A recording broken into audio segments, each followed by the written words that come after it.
Time bulletin के प्रायोजक हैं मल्टीनेट फाइबर इंटरनेट। घर हो या ऑफिस, पढ़ाई हो या एंटरटेनमेंट, मल्टीनेट इंटरनेट हर पल आपके साथ 24/7 लोकल सपोर्ट।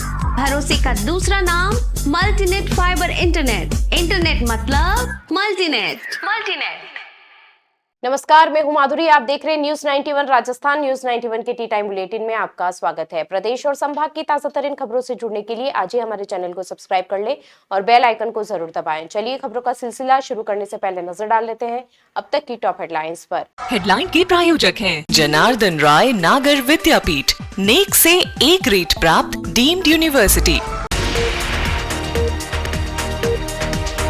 कोर्ट ने फिल्म डायरेक्टर विक्रम भट्ट और उनकी पत्नी को भेजा पुलिस कस्टडी में। 30 करोड़ की धोखाधड़ी केस में हुए थे गिरफ्तार। बदमाशों ने सुने मकान को बनाया निशाना, नकदी और ज्वेलरी पर हाथ साफ कर हुए फरार। 32 की रस्म से लौट रहे परिवार पर हुआ हमला, बदमाशों ने बस रोककर लूट की वारदात को दिया अंजाम। उदयपुर पुलिस ने 30 करोड़ की कथित धोखाधड़ी मामले में बॉलीवुड फिल्म निर्देशक विक्रम भट्ट और उनकी पत्नी श्वेतांबरी को मुंबई से गिरफ्तार कर दोनों को सोमवार देर रात उदयपुर लाया गया, जहां इन्हें महिला अपराध एवं अनुसंधान सेल में रखा गया है। मंगलवार को पुलिस कड़ी सुरक्षा के बीच भट्ट दंपति को कोर्ट में पेश किया गया, जहां से उन्हें कोर्ट के आदेश के बाद 7 दिन के लिए पुलिस कस्टडी में भेज दिया गया। उदयपुर में 30 करोड़ की धोखाधड़ी के हाई प्रोफाइल मामले ने सोमवार को नया मोड़ ले लिया, जब Udaipur police Bollywood film director Vikram Bhatt और उनकी पत्नी श्वेतांबरी को मुंबई से हिरासत में लेकर उदयपुर पहुंची। पुलिस की 6 सदस्यीय टीम 7 दिसंबर को जुहू स्थित गंगा भवन कॉम्प्लेक्स में पहुंची थी, जहां शुरुआती विरोध के बावजूद दोनों को गिरफ्तार कर लिया गया। गिरफ्तारी के बाद से ही दोनों को महिला अपराध एवं अनुसंधान सेल में रखा गया है और मंगलवार दोपहर इन्हें कोर्ट में पेश किया गया। इस दौरान भारी मात्रा में पुलिस बल भी तैनात था, जहां से कोर्ट के आदेश के बाद दोनों को 7 दिन के लिए पुलिस रिमांड पर भेज दिया गया है। अब पुलिस दोनों आरोपियों से पूछताछ कर मामले की जांच करेगी। यह पूरा मामला तब सामने आया जब राजस्थान की इंदिरा ग्रुप ऑफ कंपनीज के मालिक डॉक्टर अजय मोडिया ने भट्ट दंपति सहित कुल 8 लोगों पर 30 करोड़ की धोखाधड़ी का आरोप लगाते हुए FIR दर्ज कराई। मोडिया ने रिपोर्ट में बताया कि एक इवेंट के दौरान उनकी मुलाकात दिनेश कटारिया से हुई, जिसने उनकी पत्नी की बायोपिक बनाने का प्रस्ताव दिया। इसके बाद उन्हें मुंबई बुलाकर विक्रम भट्ट से मिलवाया गया, जहां 4 फिल्मों का निर्माण करने का समझौता हुआ। भट्ट दंपति ने दावा किया कि 47 करोड़ के बजट में बनाई जाने वाली इन फिल्मों से 100 से 200 करोड़ का मुनाफा हो सकता है। डॉक्टर मोडिया का आरोप है कि उन्हें भरोसे में लेकर कई खातों में करीब 2 करोड़ 45 लाख से अधिक की रकम ट्रांसफर करवाई गई, जबकि इंदिरा एंटरटेनमेंट की ओर से करीब 42 करोड़ रुपए जारी किए गए। समझौते के अनुसार 4 फिल्मों में से केवल 2 ही रिलीज हुई। तीसरी फिल्म विश्व विराट केवल 25% तक बनाई गई, जबकि चौथी फिल्म महाराणा रण की शूटिंग तक शुरू नहीं हुई। आरोप है कि इसी अधूरी फिल्म के 25 करोड़ रुपए हड़प लिए गए। इसी मामले में पहले गिरफ्तार किए गए को प्रोड्यूसर महबूब अंसारी की जमानत अर्जी कोर्ट ने खारिज कर दी, जबकि फर्जी वेंडर संदीप को सशर्त जमानत मिली है। उधर विक्रम भट्ट इस कार्रवाई को पहले ही जोधपुर हाईकोर्ट में चुनौती दे चुके हैं, जिसकी सुनवाई भी आज होनी है।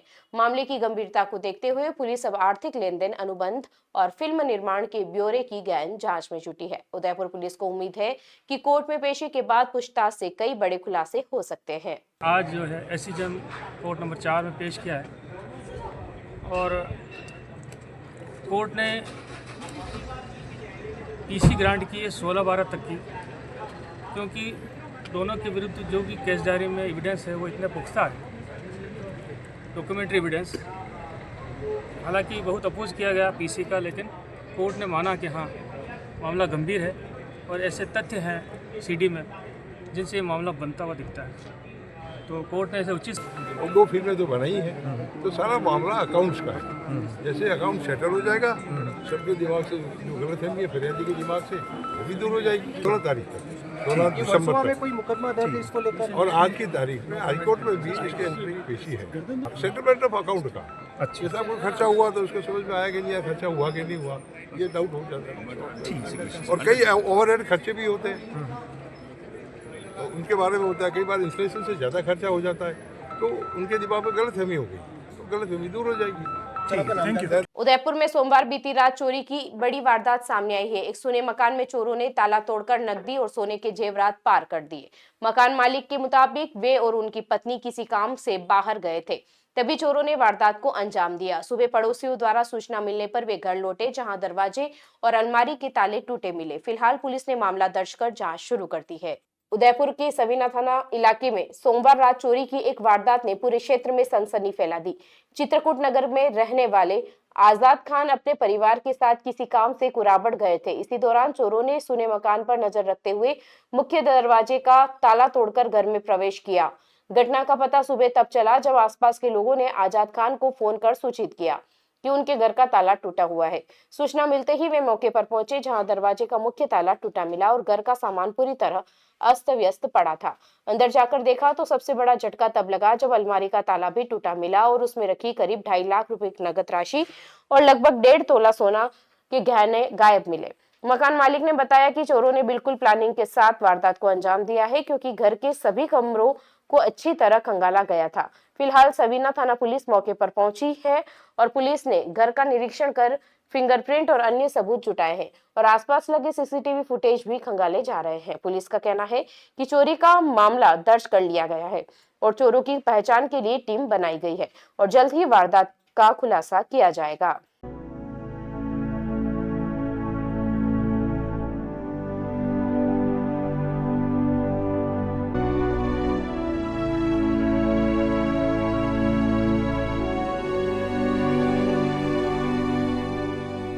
उदयपुर जिले से एक हैरान कर देने वाली वारदात सामने आई है, जहां बत्तीसी की रस्म से लौट रहे परिवार पर रास्ते में हमला कर लूटपाट की कोशिश की गई।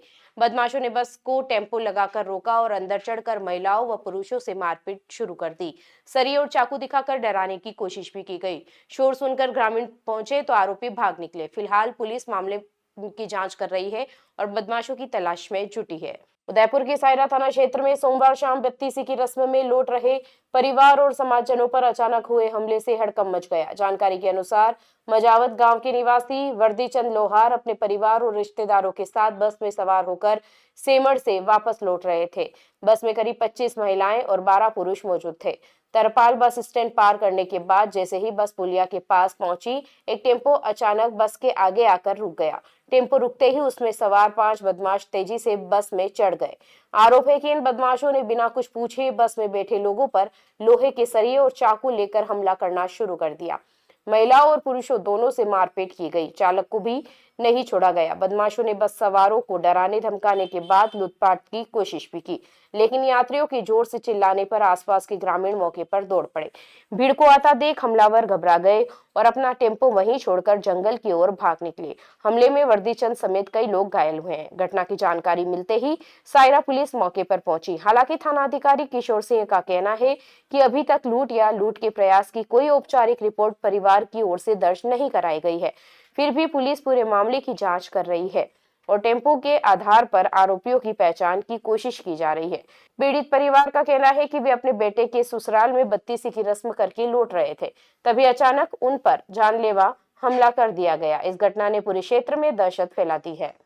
उदयपुर चित्तौड़गढ़ नेशनल हाईवे 48 पर मंगलवार रात ट्रैफिक प्रभावित रहेगा। देबारी के पास रेलवे ओवरब्रिज की लोडिंग टेस्टिंग की वजह से 800 मीटर के हिस्से में वाहनों की आवाजाही एक लेन से ही होगी। NHAI ने रात 10 बजे से सुबह 5 बजे तक ट्रैफिक मैनेजमेंट बदलने का फैसला किया है। पुलिस और प्रशासन को सुरक्षा और सुचारू आवागमन की जिम्मेदारी सौंपी गई है। यात्रियों से अपील है कि इस मार्ग पर सफर करते समय सावधानी बरतें और वैकल्पिक रूट भी चुनें। चित्तौड़गढ़ उदयपुर नेशनल हाईवे 48 पर आज रात एक बड़ा ट्रैफिक बदलाव लागू होने जा रहा है। देबारी के पास स्थित रेलवे ओवरब्रिज पर मरम्मत के बाद अब संरचनात्मक मजबूती का लोडिंग टेस्ट किया जाना है, जिसके चलते इस पूरे सेक्शन में मंगलवार रात 10 बजे से लेकर बुधवार की सुबह 5 बजे तक ट्रैफिक आंशिक रूप से बाधित रहेगा। NHAI के मुताबिक लोडिंग टेस्ट के दौरान लगभग 800 मीटर के दायरे में सड़क की एक तरफ का हिस्सा पूरी तरह बंद रहेगा। इस दौरान दोनों दिशाओं का ट्रैफिक एक ही लेन से संचालित किया जाएगा, जिससे हाईवे पर वाहन धीमे चलने और जाम जैसी स्थिति बनने की आशंका भी है। देवारी कट से लेकर घाटावाला माताजी मंदिर तक का यह पूरा हिस्सा सिर्फ एक लेन में ही चालू रहेगा। पुल की मजबूती की जांच के लिए किए जा रहे इस टेस्ट में भारी वाहनों का लोड भी आंका जाएगा। भविष्य में कोई जोखिम न रहे, कार्य के दौरान वाहनों को सावधानी पूर्वक आगे बढ़ाने के लिए ट्रैफिक पुलिस की अतिरिक्त तैनाती भी की जाएगी। NHAI ने उदयपुर पुलिस अधीक्षक, जिला कलेक्टर और संबंधित थाना अधिकारियों को विशेष निर्देश जारी करते हुए ट्रैफिक प्रबंधन और सुरक्षा व्यवस्था सुनिश्चित करने को कहा है। रात भर हाईवे पर बैरिकेडिंग, सिग्नलिंग और गाइडिंग की अलग से व्यवस्था भी की जाएगी। यात्रा करने वाले वाहन चालकों को सलाह दी गई है कि वे इस अवधि के दौरान या तो यात्रा टालें या फिर वैकल्पिक मार्गों का उपयोग करें। राजस्थान में मौसम विभाग ने 10 दिसंबर से कोल्ड वेव की नई लहर की चेतावनी जारी की है। सबसे ज्यादा असर शेखावटी के जिलों में देखने को मिलेगा, जहां तापमान 1 डिग्री से भी नीचे जा सकता है। इन इलाकों के लिए 2 दिन का येलो अलर्ट भी जारी किया गया है। वहीं बाकी राजस्थान में मौसम साफ रहने का अनुमान है, लेकिन रात के तापमान में लगातार गिरावट जारी है। राजस्थान में सर्द हवाओं का नया दौर शुरू होने जा रहा है। मौसम विभाग के ताजा पूर्वानुमान के मुताबिक 10 दिसंबर से उत्तरी हवाओं की रफ्तार बढ़ेगी, जिसके साथ ही शीतलहर की स्थिति बननी शुरू हो जाएगी। इसका सबसे ज्यादा असर शेखावटी के जिलों में दिखेगा। सीकर, चूरू, झुंझुनू और नागौर में तापमान तेजी से गिरने लगा है और अगले 48 घंटों में यह 1 डिग्री से नीचे पहुंच सकता है। इसी को देखते हुए इन 4 जिलों के लिए येलो अलर्ट जारी किया गया है। राज्य के बाकी हिस्सों में फिलहाल आसमान साफ रहेगा और दिन में धूप भी तेज मिलेगी, लेकिन रात के तापमान में गिरावट रुकने का नाम नहीं ले रही है। सोमवार को वेस्टर्न डिस्टर्बेंस का असर पूरी तरह खत्म होते ही साफ मौसम लौटा और कई शहरों में तापमान में हल्की बढ़ोतरी देखी गई। पाली, कोटा, बारा, जयपुर और पिलानी में दिन की गर्माहट महसूस की गई, जबकि बाड़मेर में अधिकतम तापमान 32.3 डिग्री तक पहुंच गया, जो पूरे राज्य में सबसे अधिक रहा। इधर न्यूनतम तापमान की बात करें तो 19 शहर ऐसे रहे जहां रात का तापमान 10 डिग्री सेल्सियस से नीचे दर्ज हुआ। फतेहपुर सबसे ठंडा रहा, जहां न्यूनतम तापमान 4.4 डिग्री रिकॉर्ड किया गया। वहीं जैसलमेर में भी ठंड का प्रभाव तेजी से बढ़ा है और तापमान में 2.1 डिग्री की गिरावट दर्ज की गई है, जिसके बाद न्यूनतम तापमान 9.8 डिग्री सेल्सियस तक पहुंच गया है। मौसम विभाग का कहना है कि अगले 1 सप्ताह तक राजस्थान में बारिश की कोई संभावना नहीं है, लेकिन रात और सुबह के समय तापमान में गिरावट रहेगी। चलते चलते फिर नजर डालते हैं आज की टॉप हेडलाइंस पर। हेडलाइन के प्रायोजक हैं जनार्दन राय नागर विद्यापीठ, नेक से A ग्रेड प्राप्त डीम्ड यूनिवर्सिटी। कोर्ट ने फिल्म डायरेक्टर विक्रम भट्ट और उनकी पत्नी को भेजा पुलिस कस्टडी में। 30 करोड़ की धोखाधड़ी केस में हुए थे गिरफ्तार। बदमाशों ने सुने मकान को बनाया निशाना, नकदी और ज्वेलरी पर हाथ साफ कर हुए फरार। बत्तीसी की रस्म से लौट रहे परिवार पर हुआ हमला, बदमाशों ने बस रोककर लूट की वारदात को दिया अंजाम। अपने स्मार्टफोन पर प्रदेश भर की खबरों से अपडेट रहने के लिए आज ही हमारे चैनल को सब्सक्राइब कर ले और बेल आइकन को जरूर दबाएं।